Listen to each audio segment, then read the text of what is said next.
সর্বদাই আকণ্ঠ মদ পান করত। সারাক্ষণ রাস্তায় ঘোরাফেরা করলেও তার পরম বন্ধু মদ সর্বদাই তার সঙ্গে থাকত। একটা সময় তার পরিবার তাকে শুধরিয়ে নেওয়ার জন্য মদ্যপান থেকে তাকে বিবাহ করে দেয়, কিন্তু তারপরেও মদ ছাড়তে পারেনি, কিন্তু ছেড়ে দিয়েছে তার স্ত্রীকে। তার নাম শিপন সরকার, বয়স আনুমানিক 48, বাড়ি নগরপাড়া এলাকায়।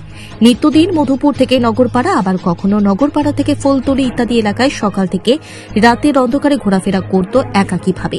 প্রত্যেক দিনের মতো সোমবার দুপুরবেলা নিজ বাড়ি থেকে যখন ফুলতলির উদ্দেশ্যে যাচ্ছিল, এমন সময় বজেন্দ্রনগর এলাকায় আসতেই রাস্তার পাশে জ্ঞান হারিয়ে ফেলে।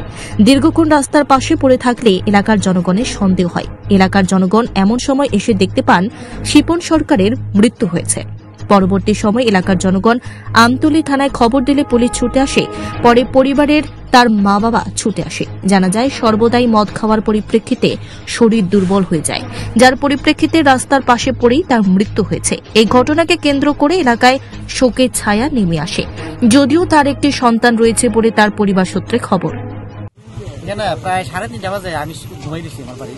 আমার ভাতিজিরা মনে হয় ঘুমের তুইটা বাইরে বাইরে গেটের সামনে একটা লোক আমার কাছে কইছে। আমি আয়া দেখছি যে কেদ লোকটা চিনছি, নেশা টেশা করে, ডেইলি নেশা করে, কাল খবলে রাস্তা করে আসি, কোনো ওই ফুলতুলির থেকে আইতে বলে কোনো বলে বমি করে হয়ে আসি। আজকা আয়া দিয়ে এই লোকটাই, এই লোকটা যে হয়ে রয়েছে। এরপরে আগে দেখলাম, আমরা তো ধরন ঠিক না, তবু দেখলাম না শ্বাস টাস, বুক টুক, নাকের মধ্যে আঙুল দিলাম না, তার কোনো লক্ষণই নাই। আমরা ভাবছি মার হয়ে গেছে। তো এখন পর্যন্ত আমরা কইতে পারি না মারা গেছে না গেছে।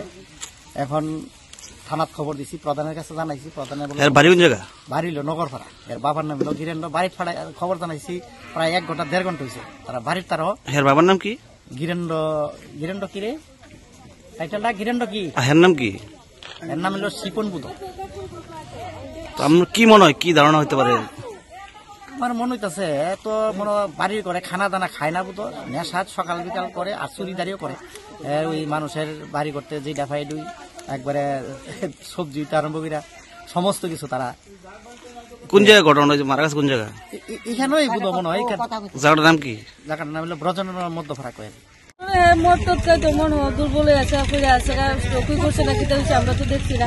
আমার একজনের রাস্তাতে দেখে গিয়ে সামনে দেওয়ারের বাড়ির সামনে একটা লোক ফিরে রয়েছে। তখন আমি থানার মধ্যে ফোন করছি। বাড়ির তো পুরুষ লোক নাই, আমি জানি যে হনকারা দেখবো মহিলারা তো এরকম সাহসী না। তখন আমার থানার মধ্যে ইনফর্ম করছি, তারা কইছে হসপিটাল ভালো। আমি কেরা ফাড়াইবো, আমার বাড়ির পুরুষ লোক নেই ফাড়াইবো করে, আপনার আইন ওখানে আনতে যদি দল এরপরে বইটা অন্য কিছু করে মারা গেছে। তেলকে আমরা কেউ ধরছি না, হাত লাগাইছি না, বাস। এর বাড়ি কোন জায়গা? এর বাড়ি নগরপাড়া। আপাতত শুনতে আছেন সবাই। নাম জানেন কিছু? আমি নাম জানি না, মানে পরে পরে মুখেতে শুনছি শিপন করে নাম। এমনি সবসময় মদ টদ খেতে এমন কি মনে হয়? মদ খেতে প্রায় সময় রাস্তা দিয়ে একটা সকালবেলা দেখতাম বোতল লইয়া হেলে আডে রাস্তা দিয়ে মদ খা আডে, নিজে সরাসরি দেখছি হাতের মধ্যে বোতল লইলে। আমরা অনেক সময় বসি ওইভাবে মদ খেতে বোঝাতে পারি। এগুলো থানাত খবর দিয়েছেন না? হয়, পরে আমি তারা ছাত্রছাত্রীদের সুবিধার্থে এবার দারুণ অফার নিয়ে হাজির। মাত্র 250 টাকায় কম্পিউটার শিখতে চান? তাহলে আজই চলে আসুন মধুপুর বাজার গ্লোবাল হাইটেক কম্পিউটার সেন্টারে, যেখানে ছাত্রছাত্রীদের অভিজ্ঞ শিক্ষক শিক্ষিকা দ্বারা অতি যত্ন সহকারে প্রশিক্ষণ দেওয়া হয়ে থাকে। কম্পিউটার শেখানোর পর ছাত্রছাত্রীদের কেন্দ্রীয় সরকারের আওতাধীন অতি উচ্চমানের সার্টিফিকেট তুলে দেওয়া হয়। পাশাপাশি ছাত্রছাত্রীদের ভর্তির ক্ষেত্রে ভর্তির ফি সম্পূর্ণ বিনামূল্যে। তাছাড়া ছাত্রছাত্রীদের সুবিধার্থে ওয়াইফাইয়ের সম্পূর্ণ সুবিধা দেওয়া হয়ে থাকে।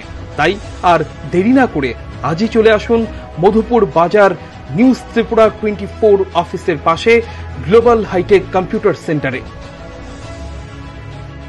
Bureau report, news Tripura 24।